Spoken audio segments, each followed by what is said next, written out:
Hello solo roleplayers, Tom here. Welcome to my blog, Solo Dungeon Crawler, and this series, How to Play Dungeons and Dragons Solo, where I explore the concept of playing solitaire D&D using old school BECMI D&D rules. If you're well versed in the various D&D books I have perused so far, you may have wondered why I haven't included certain elements alongside some of the things I have borrowed for my solo D&D rule set. All I will say on the matter is, all in good time. One such element is a table given in the AD&D Dungeon Master's Guide on page 173. It's included as part of the Random Wilderness Terrain, Appendix B. I'm going to make use of this now by adapting it so it no longer places well-established settlements like substantial towns or major cities, as we already have a fleshed out procedure for generating random settlements. Instead, I will alter the table so it generates interesting wilderness features which stand apart from the settled places. These features will be a great opportunity for the solo D&D role player to discover dungeons for adventuring opportunities. One of the main changes I'm going to make to the table is incorporating a similar table I found in the 5th edition Dungeon Master's Guide, page 108, which is used to generate random monuments for adventurers to stumble upon while traversing the wilderness. I think it's a perfect addition. Some of the results are great just as a backdrop and might work well as a dungeon entrance in my solo D&D campaign.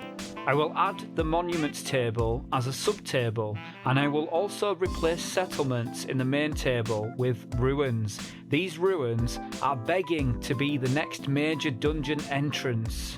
I'm also going to add the required rolls to determine the population of the settlements. These settlements exist apart from the larger settlements, and so they may not have a road leading to or from them. The random wilderness generation mechanism which controls the roads will determine this. Here's the adapted table. Roll 1d100 each hex to check for the possibility of a structure. 1 to 3 equals single dwelling with 1d12 population. 4 or 5 equals thorp with 1d4 times 20 population. 6 or 7 equals hamlet with 1d4 times 100 population. 8 or 9 equals ruined town or city. 10 equals shrine. 11 tomb. 12 to 14 castle. 15 or 16 monument.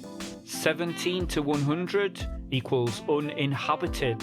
In places where civilization rules or once ruled, adventurers might find monuments built to honour great leaders, gods and cultures. Roll on the monuments table to determine what monument the adventurers stumble upon. Quick note, remember that each hex represents 6 miles at the usual kingdom scale, so there's a lot of scope when travelling through any given hex. A monument might be discovered, but it doesn't mean it will be seen again when travelling through the same hex later. Here is the monuments table. 1. Sealed burial mound or pyramid. 2.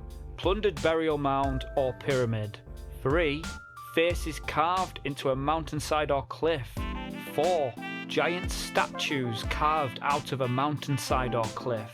5 or 6. Intact obelisk etched with a warning, historical lore, dedication or religious iconography. 7 or 8, ruined or toppled obelisk. 9 or 10, intact statue of a person or deity. 11 to 13, ruined or toppled statue of a person or deity. 14, great stone wall intact with tower fortifications spaced at 1 mile intervals. 15, great stone wall in ruins. 16, great stone arch. 17, fountain. 18, intact circle of standing stones. 19, ruined or toppled circle of standing stones. 20, totem pole. I will update the Solo Dungeon Crawler Wilderness Generator so it includes the above 2 tables. You might notice that castles are included in this table. This table will now replace the old procedure in which I proposed rolling a d20 to check for the possibility of a castle. I will update the solo dungeon crawler exploration rules accordingly. The AD&D Dungeon Master's Guide also has a useful table in Appendix C, which I can use to improve how castles operate in my solo D&D game. I will adopt these rules now. The first thing I will do is copy Castle Table 1 from the Appendix C into my notebook so I can determine the type and size of any castle encountered as follows. 1 to 10, small, a small shell keep. 11 to 25, small, a tower. 26 to 35, small, a moat house or friary. 36 to 45, medium, a large shell keep. 46 to 65, medium, small walled castle with keep. 66 to 80, medium, a medium walled castle with keep. 81 to 88, large, a concentric castle. 89 to 95, large, a large walled castle with keep. 96 to 100, large, a fortress complex. Next, I'm going to copy Castle Table 2 into my notebook so I can discover which inhabitants are found in the castle.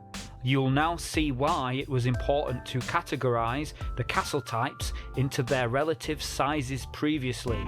It's because this table requires a separate row for each size, whether small, medium or large. 1 to 45, small, totally deserted. 46 to 60, small, deserted, monsters therein.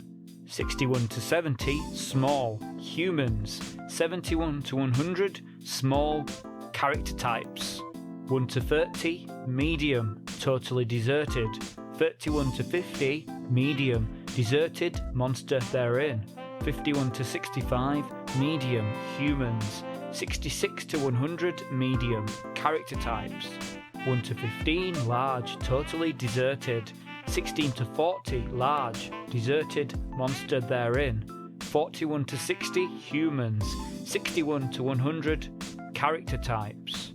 Whenever a result of monster therein is rolled, roll on the appropriate outdoor encounter table, ignoring any rolls which indicate humans. The AD&D Dungeon Master's Guide also gives further details for each result on the table as follows. Totally deserted indicates the construction is in disrepair and upon close inspection appears empty. Deserted castles appear as totally deserted ones even upon close inspection, but entry into the construction will discover the monster. Humans means that the place is occupied by bandits, brigands, etc. I now have another table to include in my solo D&D campaign, which will allow me to determine who these humans are. 1 to 25 equals bandits, 26 to 85 equals brigands, 86 to 97 equals berserkers, 98 to 100 equals dervishes. The AD&D Dungeon Master's Guide also gives a further table, Castle Subtable 2B, for determining which character types are present. I already have a table though, which I previously included in the Solo Dungeon Crawler Exploration Rules, and that table is more appropriate to my chosen rule set, BECMI, so I will stick with that one for now. The Exploration Rules also contain information on how to handle how the castle owners will react towards the party. Quick note, I have moved some of the tables from the Solo Dungeon Crawler Exploration Rules into the Solo Dungeon Crawler Wilderness Generator, as this is now a more appropriate way to organise information now it has been expanded. To read the Solo Dungeon Crawler Exploration Rules, see the link in the description of this video. Many of the mysterious ruined structures an adventurer or adventuring party will stumble across will make perfect dungeon entrances. I'm ruling that in all cases where a dungeon entrance is likely, then there is a 100% chance that one exists. Why not, when dungeons are often the bread and butter of the game? See you next session.